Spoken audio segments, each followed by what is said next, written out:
Denise, Denise, ils sont prêts. Bonsoir à tous et bienvenue dans l'émission secrète de Denise Jardinière. Je suis très heureux de vous retrouver ce soir. Et ce soir, mon invité est Sarah Filk. Bonsoir Sarah. Bonsoir Thibaut. Donc on va parler de Charlie et le destin qui se joue tous les jours à 10h au théâtre Rouge-Gorge. Mais tout d'abord, je dois rappeler à nos auditeurs qu'ils peuvent gagner un iPhone 15. Pour cela, c'est tout simple. Il suffit d'envoyer SPEED au 7 14 15 par SMS et de répondre à la question suivante. Après les 9 ou 12 coups du brigadier, combien reste-t-il de coups à donner ?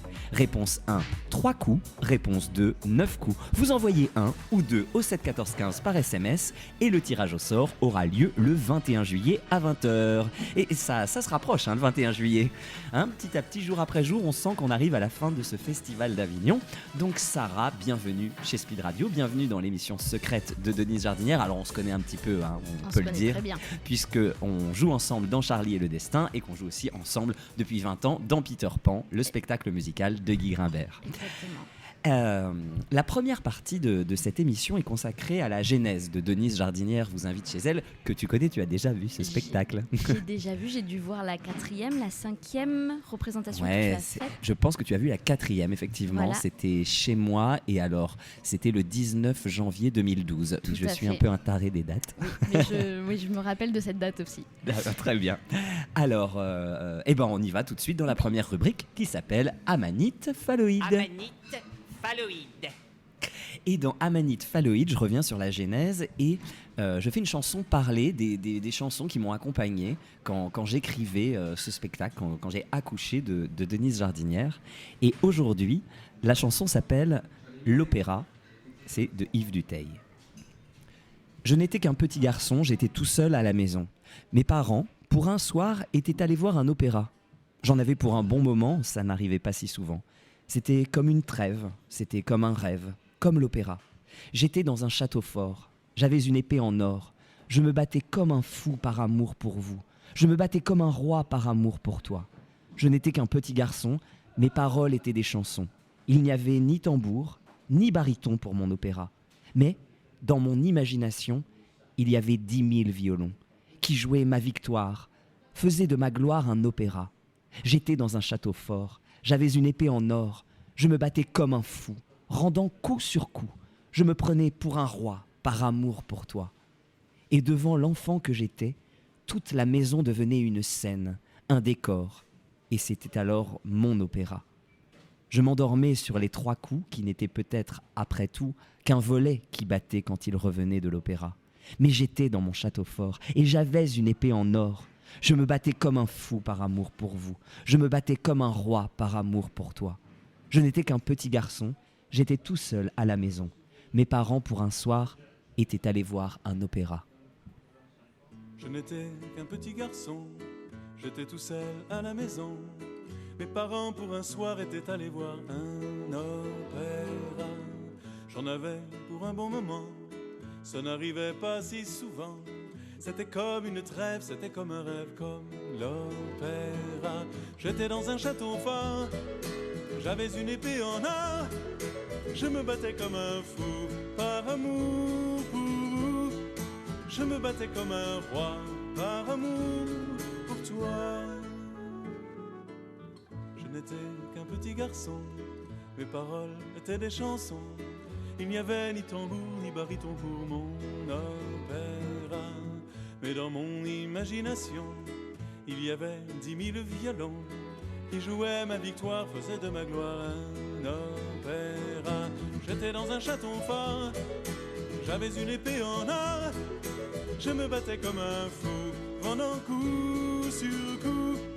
Je me prenais pour un roi, par amour pour toi. Et devant l'enfant que j'étais, toute la maison devenait une scène, un décor, et c'était alors mon opéra.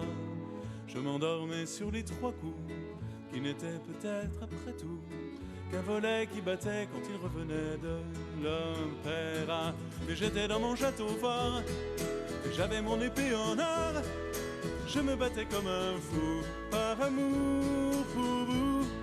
Je me battais comme un roi, par amour pour toi.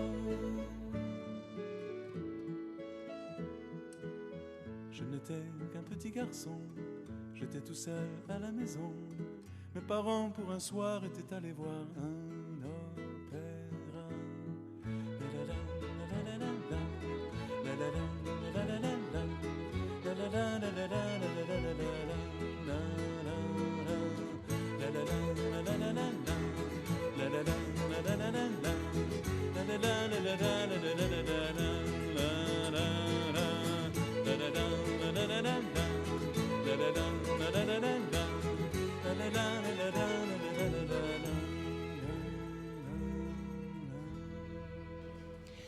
Et on se retrouve dans l'émission secrète de Denise Jardinière, l'opéra de Yves Dutheil. Et c'est marrant, en relisant cette chanson, j'en saisissais le sens profond de cette force de l'imaginaire. Quand on est un petit enfant, qu'on se retrouve dans cette solitude et que d'un coup l'imaginaire nous sauve. Et je pense que c'est comme ça que Denise Jardinière est née, dans cette solitude et avec cette pulsion de survie. Il est temps maintenant de parler avec Sarah Filk de Charlie et le destin, et cette séquence s'appelle Chin Chin. Chin, chin. Chin Chin, Sarah. Eh ben on trinque à l'eau. On trinque à l'eau. Eh ben oui, on trinque à l'eau. On le sache. Alors, Charlie et le destin, ça se joue tous les jours à 10h au Théâtre Rouge-Gorge. Tous les jours jusqu'au 21 juillet, pendant tout le festival d'Avignon. Sauf les mardis, oui, c'est relâche le mardi. Comment tu raconterais cette histoire comme ça en quelques mots ? Charlie est une petite fille de 8 ans qui a énormément de reproches à faire au destin parce qu'il a fait pleurer sa maman. Ah, Voilà, donc elle invoque le destin, elle lui chante une petite chanson un petit peu brutale, on va dire. Et il se trouve que le destin va arriver dans sa chambre sous une forme de personnage un peu fantasque et rigolo et philosophe. Et ensemble, ils vont se lier d'amitié. Et Charlie va apprendre ce que c'est que les choix, le libre arbitre, pourquoi ça arrive des fois des choses qui nous arrivent à nous et pas à d'autres. Le destin. Donc c'est une petite introduction à la philosophie qui est faite avec humour, je précise, parce que mes cours de philosophie n'étaient pas faits avec humour, on le sait. Voilà, c'est une introduction à la philosophie sur l'univers, le destin, les choix. D'accord. Et ça reste très ouvert, justement. Très ouvert. Ça... On aborde énormément de thèmes qui sont un peu importants pour moi, pour toi aussi, ouais. pour Camille, notre partenaire. Et je pense que c'est des questions que peuvent se poser les enfants qui commencent à avoir 6 ans jusqu'à 12 ans. Qu'est-ce que c'est que le destin ? On nous parle du destin et on ne sait pas vraiment ce que c'est que le destin. Et qui résonne aussi en nous et chez tous les adultes. C'est-à-dire que cette question du destin, est-ce que c'est écrit ? Qui mène la danse ? Est-ce que quelqu'un mène la danse ? Voilà. C'est tous ces thèmes qui sont évoqués. Et donc toi, dans Charlie et le destin, tu fais plein de personnages, Sarah. Plein. C'est un marathon. C'est la course au changement de costume un peu. Alors, le premier que tu interprètes, c'est Diane, la maman de Charlie, et l'époux de Paul, que j'interprète. L'épouse, pardon, oui, bien sûr. L'épouse de Paul. Comment tu définirais cette maman ? C'est une working girl, elle est très sûre d'elle, elle a énormément de plaisir à faire le métier qu'elle fait. Elle fait quoi ? Elle travaille dans la publicité. Elle travaille dans la publicité. Alors, je ne sais pas ce que je fais exactement, mais je travaille dans la publicité. Okay. Elle a envie, je pense, de transmettre à Charlie le fait d'être une femme indépendante, d'être une femme forte, avec une sensibilité évidemment, mais voilà, tout ce qui peut envoyer au fait que les femmes peuvent avoir des jobs à responsabilité, avoir un gros potentiel, faire plein de choses. Si ma fille veut devenir présidente de la République, elle peut. Voilà. Je pense que cette femme incarne... le personnage de Diane incarne cette femme. Elle a un agenda bien rempli. Oui, et elle voyage beaucoup. Et elle arrive à mener, elle, justement, sa vie de famille et son travail. Toutes ces choses, on parle beaucoup de charge mentale, c'est un mot, une expression à la mode. Mais bon, on comprend bien ce que ça veut dire. Et je pense que beaucoup de femmes se reconnaîtront en Diane. En Diane, oui, probablement. et donc la charge mentale de Diane est très très élevée. Oui, c'est une charge mentale assez élevée, mais en faisant ce qu'elle aime, elle fait un travail qu'elle aime, donc du coup, je pense que c'est vrai que si on fait un métier qu'on aime passion. Toi et moi, on sait très bien que ce qu'on fait en tant que comédien est un métier de passion. Bien sûr. Et je pense que du coup, on a une charge mentale qui est quand même un petit peu moindre quand on fait un métier qui nous plaît énormément. Bien on sûr. prend du plaisir. C'est vrai que moi, j'ai pas l'impression d'aller travailler. Quand je dis je pars au travail, je pars jouer. Oui. Donc forcément, je n'ai Oui. pas une charge mentale, je pense, Aussi chargée aussi que importante que celle quelqu'un de- qui va potentiellement de Diane. travailler dans la publicité. Bien Je sûr. ne sais pas. Et malgré cette réussite sociale, familiale et professionnelle, il y a un petit caillou qui va s'enrayer Et oui. chez Diane Oui. et chez ce couple. Alors, on va pas le révéler, Non. mais ce caillou va Me faire pleurer. va te faire pleurer. Oui. Et qu'est-ce que ça va provoquer, ça? Et ça va provoquer beaucoup de questions chez Charlie, Eh oui. parce qu'on lui dit, bah, c'est comme ça, c'est le destin. Mais c'est quoi le destin? Mais pourquoi il agit comme ça? Mais qui est le destin? Et du coup, bah, Charlie, elle va se rebeller contre le destin. Et elle va dire, ce n'est pas possible, je vois ma maman pleurer, et il faut que je me confronte au destin. Et c'est le point de départ de cette De cette aventure, cette histoire. de cette aventure intérieure Oui. et colorée. Ou extérieure. Ou extérieure d'ailleurs, oui, oui, on va pas tout dévoiler. Donc ça, c'est un personnage qui revient tout au long du spectacle.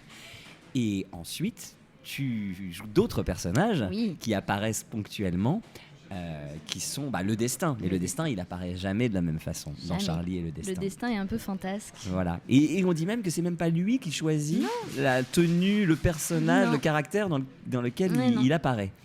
La première fois que tu apparais en destin, c'est sous les traits d'une scientifique Une scientifique un peu folle. un peu folle, une savante folle. Une quoi. savante, On connaît oui, un peu voilà. l'image du savant fou. Là, Je c'est la crois version cette féminine. savante ne sait pas trop ce qu'elle fait elle-même, donc. D'accord. Mais en tout cas, elle a comme ça des J'ai des tubes à tubes à essayer. Je vais pas révéler exactement ce qui se passe, mais ça se passe pas bien Ça se avec passe pas. ces tubes à essayer. Ça se passe pas bien. On peut dire qu'il y a de la fumée, ça Il y a- explose. Il y a un petit peu de fumée, Et puis oui. d'un coup, la Voilà, et que- chevelure de cette dame, enfin de Sans- ce, oui, Oui, voilà, évolue. évolue. Elle aussi. C'est Elle aussi, elle évolue. une chevelure évolutive. Évolutive, voilà. Et en tout cas, ça permet des éclats de rire dans la Dans les salle, enfants, oui. chez les enfants et chez les chez adultes les adultes. d'ailleurs, parce que c'est très surprenant, ça vient nous choper comme ça, c'est un effet de scène. D'ailleurs, on peut en parler dans les choix de mise en scène et de conception du spectacle. Il y a une technique très importante Oui. en termes de vidéo, En de termes- lumière. Oui, il y a énormément de projections vidéo qui. Alors, on a toujours un petit peu peur de ces projections vidéo quand c'est du théâtre, parce qu'il ne faut pas non plus. On emmène les enfants ou les adultes, nous-mêmes, on va au théâtre pour voir du vivant. Donc, il faut que ce soit au service de l'histoire. Et là, je trouve que c'est extrêmement bien fait, parce que c'est derrière un tulle, donc on voit tout ce qui se passe aussi derrière, devant. Enfin, voilà, donc on a énormément de techniques par rapport à ça. Le travail des lumières sur le spectacle a été très bien fait par Nathan, notre régisseur et notre créateur lumière, qui amène aussi une dimension et un aspect, créer un univers sur scène. Quand on allume un spot blanc, rien à voir avec un peu de fumée, des lumières un peu tamisées, du violet, du rouge. On a une scène où on joue des corbeaux, toi et Oui, moi. on va en parler bien sûr. Voilà. Donc c'est vrai qu'il faut amener cette espèce de petit cocon de lumière. Donc il y a énormément d'aspects techniques, évidemment, au spectacle qui...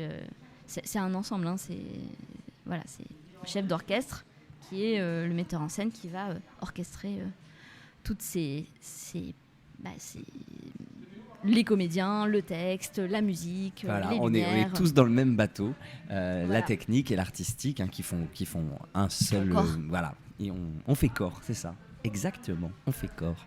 Et t'en parlais des corbeaux. Donc Oui. c'est quoi ce enfin, moi je sais, mais C'est les un des auditeurs ne savent pas. C'est un des derniers personnages du destin. Donc Mhm. j'arrive premièrement en destin sous la forme d'une savante folle. Mhm. Et on revient tous les deux cette fois-ci, parce que le destin peut se démultiplier, Mais oui. sous la forme de 2 corbeaux, qui sont des corbeaux assez loufoques, qui sont un peu Laurel et Hardy, j'ai envie de dire, dans leur façon de se comporter. Mhm. Mais voilà, ils sont un petit peu... le destin lui-même est un petit peu en apprentissage envers Charlie.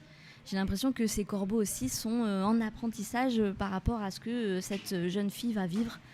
Et Comment on peut s'adresser à elle et comment on peut l'aider à se résoudre, à résoudre. Finalement, le destin est gentil quand même. Donc, mais est-ce que ces corbeaux, par leur apparence, par justement toute l'atmosphère qu'il y a dans cette séquence dansée, on parlera de la danse tout à l'heure, ce serait pas un petit peu la part un peu sombre du spectacle? Bien sûr, c'est la part où Charlie prend une décision qui est un petit peu grave et qui va peut-être changer beaucoup de choses sur la fin de son parcours.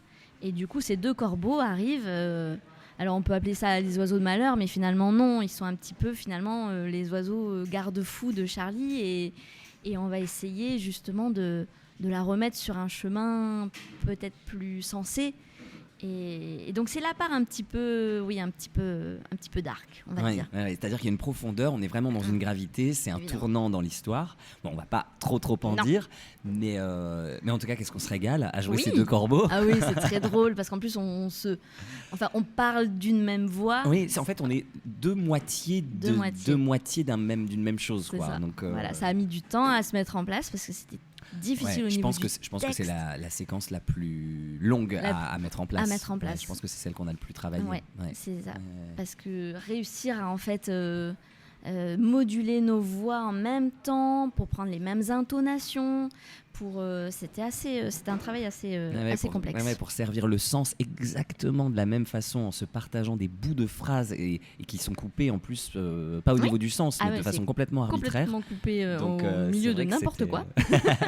Et écoute, je te propose qu'on continue à parler de tout ça après cette première pause musicale. À tout de suite. Speed Radio consacre ses programmes au Festival of d'Avignon du 29 juin au 21 juillet en direct de la station by Namas Trio. Et on se retrouve dans l'émission secrète de Denise Jardinière. Je suis toujours en compagnie de Sarah Filk. Ça va toujours bien, Sarah ? Oui, ça va. Ça va. Bon. Tu as un grand sourire, donc je me dis que ça va. Et nous allons parler de Charlie et le destin qui se joue tous les jours à 10h au Théâtre Rouge-Gorge. Mais avant sauf les mardis. Ah oui, sauf les mardis. Mais avant ça, je vais vous rappeler que vous pouvez gagner, chers auditeurs, un iPhone 15. Pour cela, c'est tout simple. Il suffit d'envoyer SPEED, S-P-E-E-D, au 7 14 15 par SMS et de répondre à la question suivante. Après les 9 ou 12 coups du brigadier, combien reste-t-il de coups à donner ?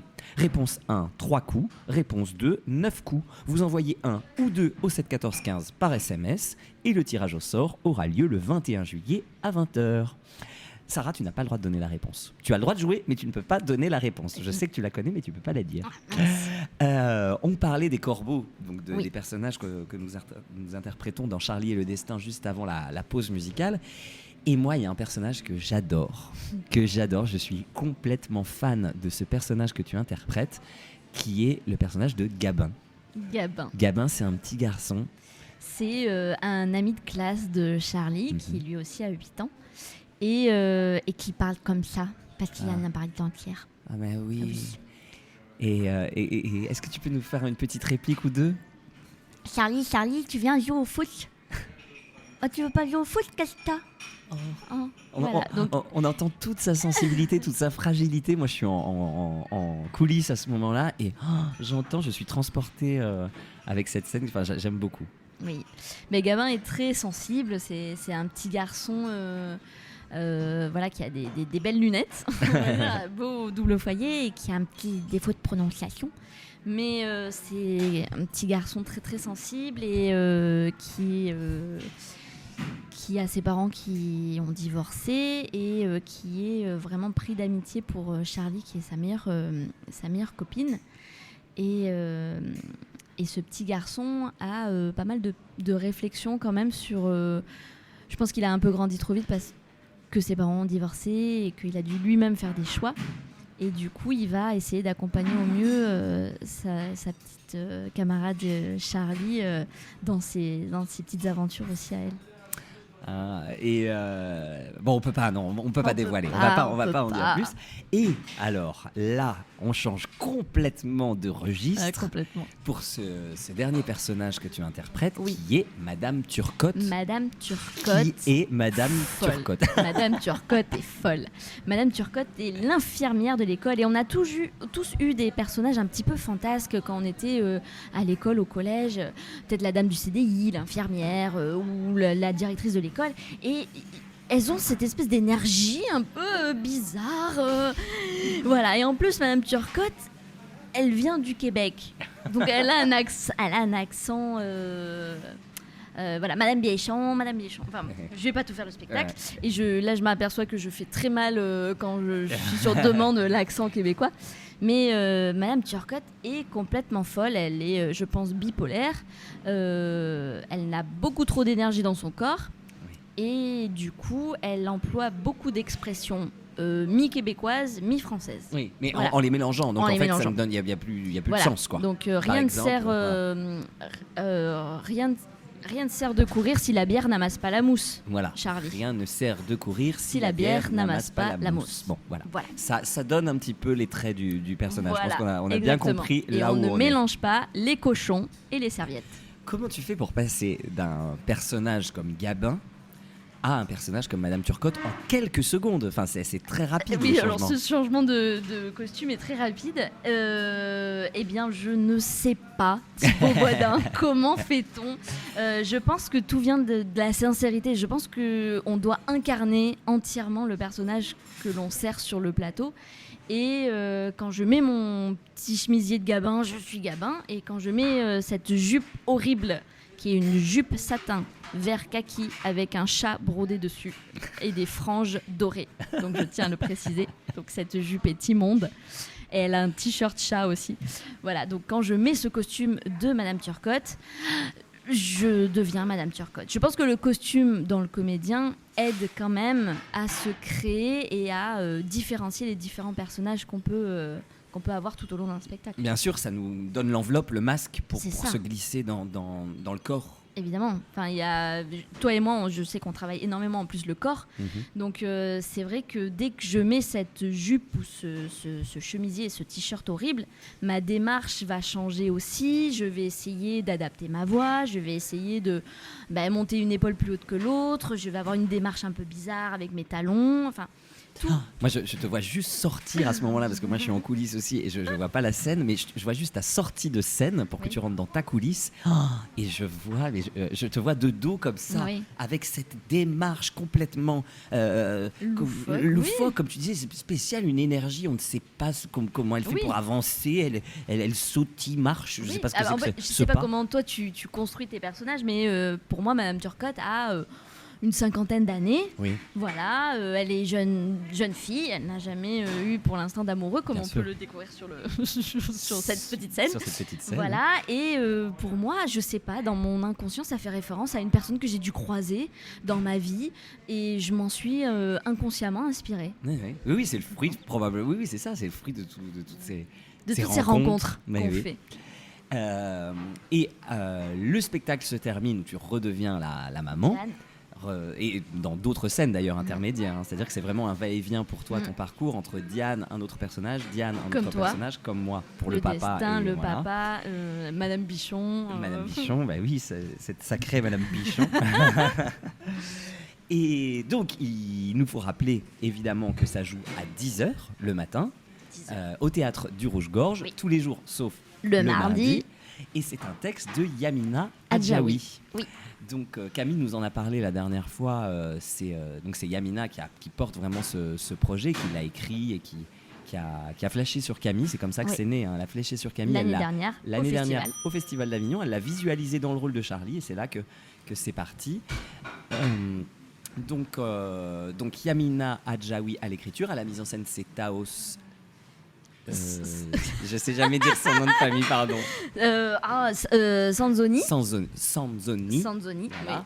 À la technique, donc il y a C'est Nathan. Oui. Et puis ensuite à la musique, on a Déborah. Déborah Bombaroliki. Non, mais ils ont tous des noms de famille compliqués. Excusez-moi, Alors, autant ça va. le mien est compliqué parce que Filk, voilà, et tout le monde m'appelle Flick. Oui. Mais je pense qu'on a tous sur ce spectacle un nom compliqué. Oui, c'est vrai qu'il y a plein. C'est que des noms compliqués, mais on peut Voilà. dire les prénoms. Oui, on c'est dit les Déborah, prénoms, c'est voilà. Nathan, c'est Taos, Yamina, Esther. Esther.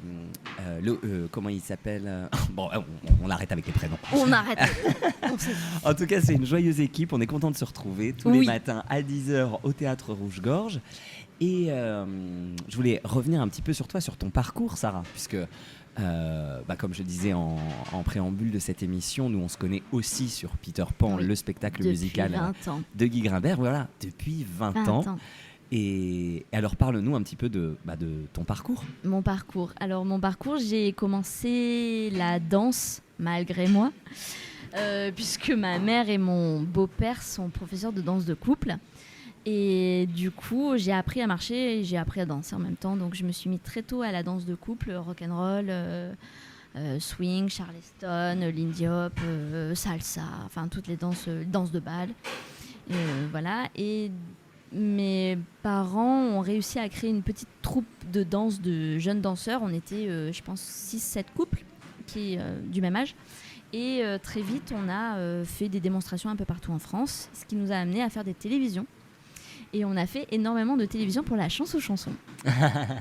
Voilà. Donc tu faisais partie des danseurs Je dans la faisais chance partie dans la de chance ces aux danseurs chansons. de la chance aux chansons il y a très longtemps, parce que l'émission n'existe plus. Non, ouais. On a été repéré, cette troupe de danseurs a été repérée par, à l'époque, c'était l'assistante Jérôme Savary à l'Opéra Comique, qui a contacté l'école de danse de mes parents, et je me suis retrouvée en fait propulsée juste après mon bac, alors que je voulais faire des études d'architecture d'intérieur, rien à voir. Ah Je oui. me suis retrouvée propulsée sur la scène de l'Opéra Comique sous la direction de Jérôme Savary dans le spectacle Zazou. Donc ça, c'était une expérience Incroyable. énormissime. Incroyable. En fait, je me rends compte parce que je viens de croiser un ancien comédien, enfin danseur de claquettes, justement, qui était avec moi sur Zazou, là au festival. Et on s'est dit, mais c'était incroyable. On se rendait pas compte de la chance qu'on avait. On avait 20 ans, 19 ans, 20 ans. Et on était sur scène. On avait 30 musiciens dans la fosse avec nous. On était 30 sur scène et on jouait un spectacle tous les soirs à l'Opéra Comique. Ouais. C'était incroyable. Voilà, et Jérôme Savary qui était un grand metteur en scène qui malheureusement nous a quittés. Et de là, j'ai rencontré une des comédiennes danseuses du spectacle qui était en train de créer avec Guy Grimbert le spectacle Peter Pan. Voilà, c'était Et Caroline Cotier. C'était Caroline Cotier. Voilà. Et du coup, on s'est retrouvés encore toutes les deux dans cette aventure de Peter Pan. Et c'est là que j'ai fait la rencontre du merveilleux Thibaut Boisdin. Oh. Je me souviens très bien, 2005, à Aubervilliers, Aubervilliers. où on avait les studios de répétition. Oui. C'était il y a 19 ans, on va faire la 20e saison là, C'est à ça. partir d'octobre à Bobino. Donc tu viens de la danse Oui. et t'es comédienne, enfin voilà, aussi Je en viens même de temps. la danse. Et on ouais. t'a vu aussi dans des émissions de télé après. Moi, je J'ai me fait souviens des de émissions. Dancing Show, Dancing Show, sur etc. France 2, Où oui. t'es allé à Londres aussi, t'as beaucoup voyagé. Oui, j'ai fait partie d'une compagnie de swing à Londres. On a fait Britain Got Talent. On a fait d'autres émissions de télé en Angleterre. Et voilà, j'ai pas retrouvé dans la danse que Jérôme Savary m'avait permis d'avoir des petits rôles en fait dans Zazou. Très petits, hein, c'était quelques phrases, c'était des petits personnages un peu rigolos. Je jouais d'ailleurs un petit garçon. Donc, Ça m'étonne pas. Ce qui est rigolo.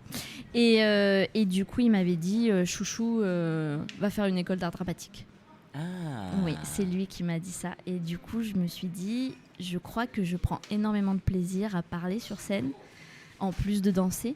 Et du coup, j'ai fait une école d'art dramatique Pour te sentir légitime et puis me approfondir sentir ce que tu savais déjà légitime, faire. évidemment, parce que j'ai fait mon école d'art dramatique après avoir débuté finalement mon rôle de comédien dans Peter Pan. de Et puis Lorclum. tu peux faire les deux, tu fais les Oui. deux. Enfin, j'imagine que il n'y a pas de choix à faire. Non, Danser y a pas de et choix. jouer la Non. comédie, c'est des choses que tu... Non, tu peux je fais les deux. faire Je les n'ai deux. pas plus de partenaire de danse parce que je faisais vraiment de la danse de couple, donc ça Mhm. se fait à deux. Hein. Oui. Même si j'ai fait aussi du jazz, du contemporain, du moderne, du hip-hop. Mais j'ai plus trop de partenaires actuellement et du coup j'ai plus dévié, on va dire, sur la comédie et ça me va très bien. Et hier, on a été voir, une petite confidence. Oui. J'ai remplacé ma sieste par, par un spectacle. Et on a eu la chance d'aller à la répétition générale d'un spectacle à la Fabrica, qui s'appelle Café Muller. Une Café Muller, je n'ai pas le titre exact, mais c'est Café Muller, une conférence. En fait, ça s'appelle Forever. C'est immersion dans le Café Muller. C'est ça, immersion dans le Café Muller de Pina Bausch. Voilà. Et c'était incroyable, Thibaut.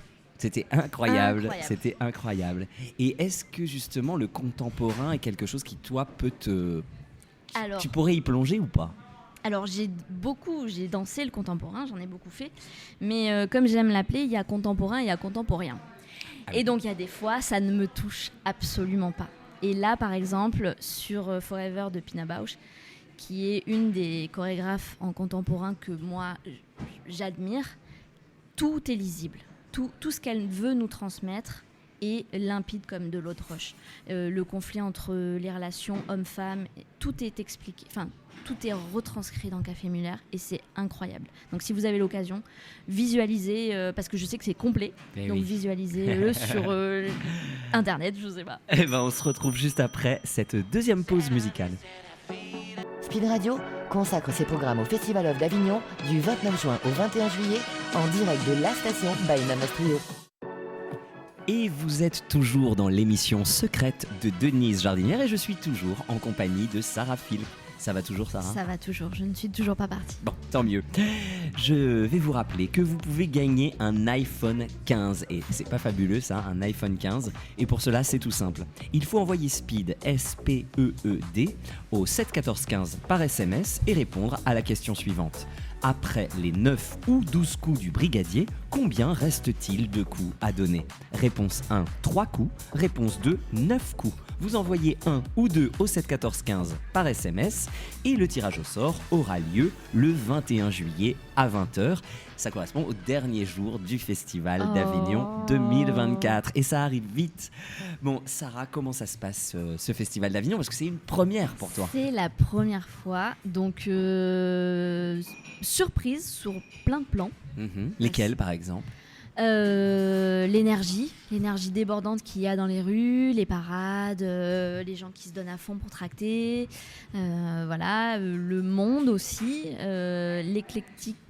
l'éclectisme, je parle comme gamin maintenant, l'éclectisme du public. Il y a vraiment plein de personnes très très différentes qui viennent profiter du festival. La chaleur. Ouais, il fait chaud. Et encore apparemment, on est apparemment cette année bien lotis. C'est pas une édition avec canicule, parce que ça existe, les Avignons avec canicule. C'est pas le cas cette année. Non, par contre, j'entends beaucoup dire c'est pas comme toutes les autres années, parce que au niveau des dates, ça a un peu bougé à cause des JO et tout ça. Oui. Et donc, il y a un espèce de, j'ai l'impression, de petit flottement comme ça, où beaucoup de gens me disent c'est pas comme d'habitude, mais c'est sympa. Voilà. Et toi, comment tu ressens ça ? Alors justement, cette effervescence, ce monde, ces partages, t'as pu aller voir des pièces ? J'ai pu aller voir des pièces, j'ai pu aller voir notamment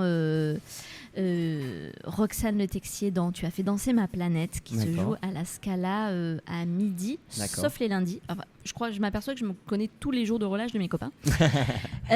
Donc allez-y, c'est une interprète exceptionnelle. Elle a une voix mais cristalline et ça parle en fait d'une histoire d'amour et comment une histoire d'amour prend fin aussi. Parce que des fois, une histoire d'amour naît et puis une histoire d'amour prend fin. Donc je pense qu'on est beaucoup à avoir vécu la même chose. Et ces chansons, parce que c'est et du théâtre et de la chanson, et ces chansons sont incroyables. C'est elle qui écrit ces C'est elle qui écrit et qui interprète, et elle a une voix mais qui me chamboule, et à chaque fois que je la vois déambuler dans les rues d'Avignon avec son petit ukulélé et qu'elle chante une chanson du spectacle, direct j'ai les larmes qui me viennent. Parce que j'ai le contexte peut-être de la chanson aussi, et que sa voix direct et que sa voix est merveilleuse. Donc voilà, je vous invite à aller découvrir cette artiste qui joue à la Scala à midi. Tu as fait danser ma planète. Tu as fait Roxane danser Le Texier. Très bien. Voilà. Roxane Le Texier. Revenons à Charlie et le destin qui se joue donc tous les jours à 10h au théâtre Rouge-Gorge. Justement, 10h, c'est 10h. Qu'est-ce que ça fait de jouer le matin comme ça? Eh bien, on se couche tôt.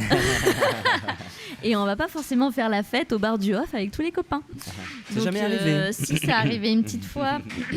Voilà. Mais non, faut faire attention à notre voix. Et comme je l'ai dit la dernière fois, j'ai dit mais ils ont organisé un karaoké géant au bar du Off avec tous les festivaliers. Et je me suis dit mais demain, on ne joue. Enfin, personne n'a de voix, les gars. Et oui, reprécisons pour les auditeurs que Oui, le bar du Off est le bar du réservé Off donc Aux artistes, aux techniciens, voilà, toutes les personnes qui font le festival. Voilà. Et Et voilà. là, il y avait ce Et karaoké il y avait géant. un karaoké géant, c'était génial. Il y avait 4 musiciens en live et on devait choisir nos chansons et on allait directement sur scène chanter avec eux. Et tout le monde hurlait. Et je me suis dit, mais demain, on est tous à fun, les gars. Oui, c'est peut-être pas la meilleure idée du monde. Non, c'était peut-être le dernier jour, mais pas là. Mm. Donc voilà, mais je suis agréablement surprise par ce festival. Il y a beaucoup d'énergie, beaucoup de bienveillance. Les copains, on se tracte, même quand on est à la sortie des autres spectacles, qu'on est plusieurs à tracter. Oui, mais allez voir mon copain aussi, il est bien. Non, mais prenez mon tract. Enfin, je trouve qu'il y a vraiment beaucoup de bienveillance. Oui, il Et, n'y a pas de compétition, non, il y a c'est-à-dire pas qu'on de se sert les uns les J'en autres. ai pas vu. Et il y a pour de la l'instant. place pour tout le monde, Voilà. c'est-à-dire que Voilà.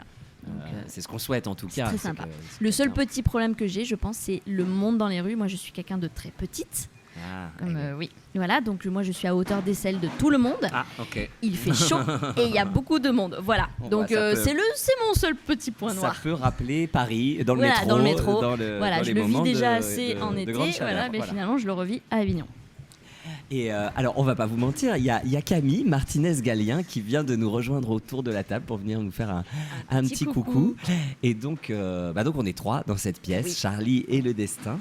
Et est-ce que tu avais cette vision-là de la pièce à la lecture? Non, alors je suis quelqu'un qui n'a pas forcément de vision précise. Quand je lis une pièce, je dois vraiment me fier à l'œil du metteur en scène, où est-ce qu'il veut m'amener. Je préfère en fait ne pas me faire trop d'idées et tout ça, mettre vraiment ma technique et mon professionnalisme au service de la pièce et de la vision du metteur en scène.